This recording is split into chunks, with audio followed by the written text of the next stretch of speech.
Hi fashion lovers, welcome to my channel. Today we'll be drafting this asymmetric blouse with side drawstrings, okay, cut together cold shoulder.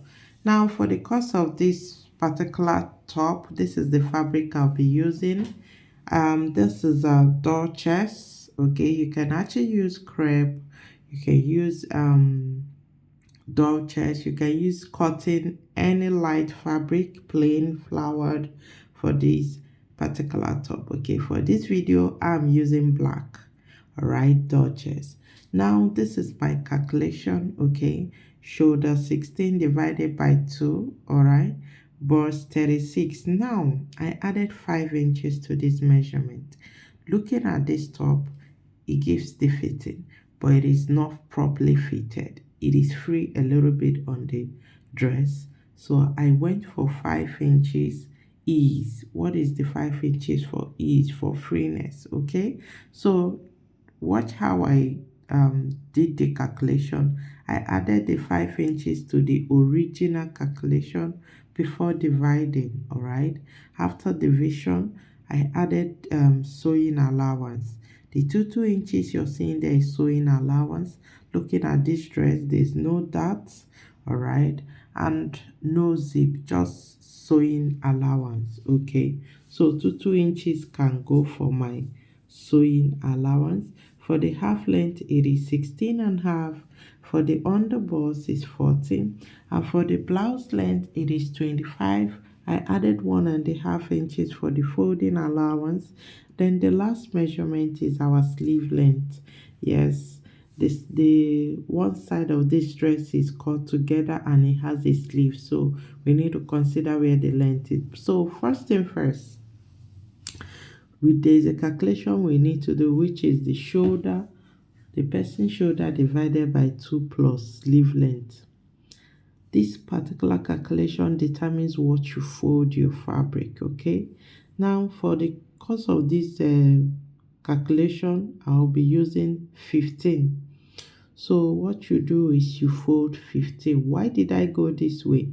One of these dress, the one side of this top is cut together, so I have 15 and a half. When folded, let's check the length. Remember we have 25 plus 1.5 inches, so right on this video I have 25 and a half too, so we are still in line.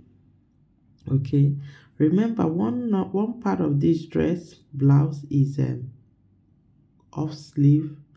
Okay, it is camisole while the other part is cut together, so put that in mind. Now the first thing is to mark your shoulder, which is what I did. All right, now once you've marked your shoulder, the next thing you need to do, you need to get your armhole depth.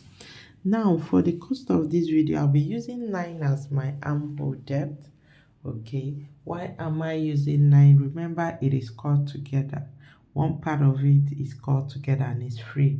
So then my half length 16 and a half. The next is my blouse length, which is the length of the paper, is my blouse length. All right, now having indicated these 3 parts, get your rule, rule it properly, okay, before continuing. All right, now I believe this particular top has 2 sides drawstring. The drawstrings you're seeing by the side, I believe it's equally on the other part of the blouse. Okay, so that is what I'm working with, that the drawstrings is on both sides, not just one part of the gown, on the blouse rather. So having gotten my bust, I've my bust or chest. Okay, having gotten that, my waist and my hip, which is equally my blouse length. Okay, the next thing I need to mark is the same shoulder 8. All right, I'll mark it. What am I trying to do? I'm trying to draft out the basic measurement. Okay, now have it in mind that this pattern paper is folded into 2, and where I mark from the unopened side. All right, so having gotten my shoulder, what next? I need to mark out my measurement. Now according to my measurement, my boss gives me about 10 and thereabout, about 11 and a half. Okay, so that is what I'll mark. So you mark out the measurement you got from the calculation, and the waist is about 9 and a half. Okay, and the hip is about 12 and a half. All right, now having marked all this, I'll get a rule and connect both lines together. That is connecting the bust to the waist, the hip to the waist. Okay, now after this connection, I notice the K effect by the side of this blouse is too much and I'm not feeling it. Okay, I actually marked what the calculation, but I think I need to adjust it. It's too cave. The waist is in too much, and the dress we are making, remember, it is free. So I'll just use my French curve, place it very well this way, and curve it. I'm trying to take out the waist. I think it's better off for me this way than it was earlier. All right, now having achieved this, the next is my armhole. I need to curve my armhole. I can either do a freehand or I'll just use my French curve, okay, to place it and curve. All right, once you place it and curve, can watch what I'm doing. Good, my armhole is ready. Okay, remember the one part of this blouse is sleeveless, the other one is a slanted shoulder, cut together cold shoulder. Okay, now I'll be indicating my nipple, my neck width, and I'll be going for 3. Now you can use 3 or 3.5 for this neck width. If you watch the shoulder, the top itself, it is close to the neck, the part that is sleeveless. All right, so if you think 3.5 is okay, let me know on the comment section. And if you have not subscribed to the channel, please do subscribe, give this video a thumbs up. All right, so once you have done that, the next thing is to slant your shoulder by 1 inch. All right, you slant your shoulder by 1 inch. Now basically we have gotten the basic bodies, the basic blouse pattern. All right, now there are things we need to put into consideration. For us to cut this, we will not be cutting the armhole yet, but we will be cutting some part of the dress. Okay, all these parts will be cut off. The part of the armhole will not be cut off. Remember, one hand of this blouse is sleeveless, the other part is cut together and it's called shoulder, one shoulder. Right, so first let's cut straight before following the curve part of it.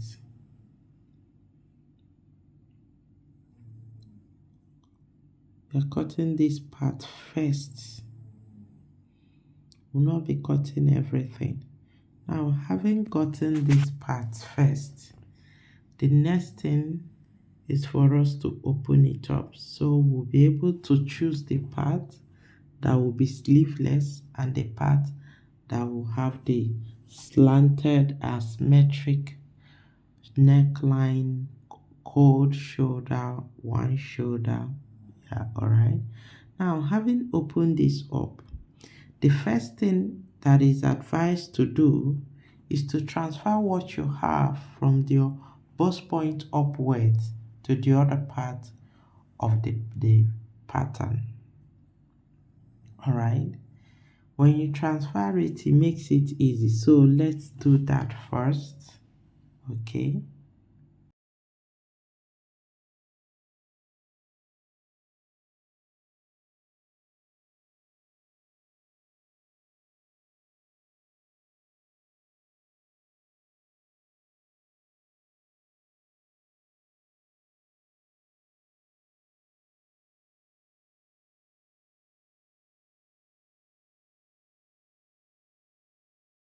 So I'm starting with my bust first, connecting it straight first. Then the next thing is my neck. The same three I marked, let me from the center. This is the three. The next is the total should be 6. Okay, now what is this for? It's just transferring what we have here to here in case we decide to use our whichever part you decide to use for your sleeveless. You can use any part. That is just the main reason we are doing this. Okay, now once you have marked the bust and you have equally indicated the neck width, all right, for me I'll be going with the already curved armhole, all right, for the sleeveless. So I'll just cut this part of it. Okay, I'll be using this part that I'm cutting as my sleeveless part, so no need going the other way. But if you decide to use the other part, that is why you need to mark out everything. You have this side on the other side. All right, now having gotten my sleeveless part of it, what next is my cut together part of it, the slanted part, the asymmetric part, the one cold shoulder part. Okay, that part will be a sleeveless, which is this part, is a cut together, right, which is this part. Now the first thing you need to do is from the middle of this, measure your shoulder. Once you indicate your shoulder, the next measurement is your sleeve length. Now if you watch this particular top, the part that is cut together cold shoulder, the sleeve stopped somewhere, you need to indicate. And for this particular measurement, we use 7 as our sleeve length, and this is where the 7 stopped. Okay, now first thing, I measured my shoulder from the center front. After measuring my shoulder, I equally measured my sleeve. So what I'll do is curve from this point, curve and join. All right, if you don't want, you can leave this. It's not compulsory you do what I'm doing, but I'm trying to make sure my shoulder, my bust is the same length with the sleeveless part of it. All right, if you don't want, you can leave it. If you want, it is okay.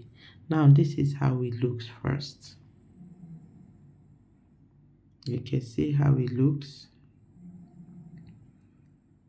This is the sleeveless part. The other part is the cold shoulder, is the cut together part. Okay, now it is important you open up your pattern paper when cutting this to avoid making mistake, right? So having gotten to this extent, what next? Now remember, there's the drawstrings. First we need to work on the down part, curve it a little bit. Okay, you can use your French curve to try it out. You can do freehand. Okay, whichever one is okay. Cut it a little bit, let it not be too sharp, let it be curvy, the down part of it. Okay, now the next thing you need to do is you need to measure from the waistline 2 inches above. Now if you watch these drawstrings, it did not just start from the armhole. All right, you can see it started somewhere around the waistline, a little bit above the waistline. So for me, 2 inches above the waistline is what I'm marking.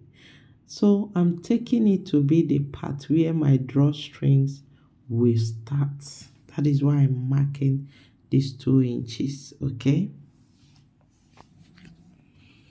good. This is the 2 inches. Now bear in mind the front and back of this dress is the same. The front and back of this dress is the same. Now I've marked 2 inches above. I went in between the waist and the hip and drew another line. Now I'll be slashing only 3 parts. 3 is okay for me. Okay, I don't want it too big. Now this 3 will go a very long way. If you choose, you can space it more. Now slashing, it is time for slash and spread. If you're wondering what I'm doing, it is slash and spread. Okay, for us to achieve our drawstrings, that is why I'm slashing and spreading this. Okay, now this is how it will be when you slash and spread. You can see the space in between. All right, now it's a matter of choice. Now before we continue, I would like to know number it 1 2, so I don't make mistake. With this number I can know where to place it, how to place it. Okay, now we have numbered. The next thing is for us to place it on our pattern paper, remember, on our fabric rather. Remember I said that this is my pattern paper, my fabric I showed you earlier that I'll be using. Okay, now I've spread it. Remember I said this particular pattern, the front and back is the same. So this fabric you're seeing on the table is folded into 2 wide. You can see I'm opening the pattern, so cutting this once gives you your full pattern. All right, it is just folded into 2. The pattern, I am opening it up to cut, but first I need to place this thing perfectly well. Now these numbers on this will go a long way in helping me determining how it should be. You can see it. Now the spacing you're giving your dress is matter of choice. If you decide to space it, let it be 1 inches, 2 inches, 3 inches. It is your choice. Okay, but the main cause of slashing this is for you to achieve the drawstrings. Okay, so once you place it this way, you trace out your fabric and cut. Now how do you finish this dress? I've watched so many videos about this, but I will be explaining how to achieve that asymmetric neck, okay, without cutting it, without covering any neck line on a pattern paper so used to it. Now this is black fabric. If I'm explaining on the black fabric, you may not understand it. Okay, so I will have to explain it on the pattern paper after cutting. Now this is it. If your spacing is 1 inches, it is good. 2 whichever one, but for this video my spacing is 2.5. That is what I'll be using. Now remember, the only shoulders are only slanted one part of the shoulder here. Okay, do not forget that. So this is how it looks. All right, so my spacing is 2.5. You can decide to go for 3, is your choice. And you can see I just slanted, I just cut through, I just slashed only 3 pieces. I don't want it too much. Okay, so it is when you have it shortened, maybe number 3 slash, you can spread more. All right, now after cutting, I need to explain the sewing on this pattern paper so you understand. Okay, because if I'm to do that on that black, you may not see what I'm doing. Now for this sewing, what will make that neck to slant that way? First, the part of the sleeve, this part, you sew from here to here and stop. Like you join the front and back at this shoulder that I just showed you and stop. Then you move to the other side. Now if you watch, you have about 3 inches left of the dress, of the sleeve part. Now this line I marked is my folding allowance the sleeve will be folded. So I just take this 1.5 to be my folding allowance. So it is not part of the part. So from that folding allowance, you are to measure 3 or 3.5 inches and sew. All right. When you sew it, from there down you sew. Every other part, or from here to here, will now form as your slanted. Here all through will give you that slanted cold shoulder you're looking for. I hope this part, I just feel like it should be done this way so you understand what is happening, because if it is done on the fabric, when sewing it, you may not understand the joining, how it is joined, because it is black, the plain fabric. Okay, so I joined the shoulder that stopped at the neck width, right? Then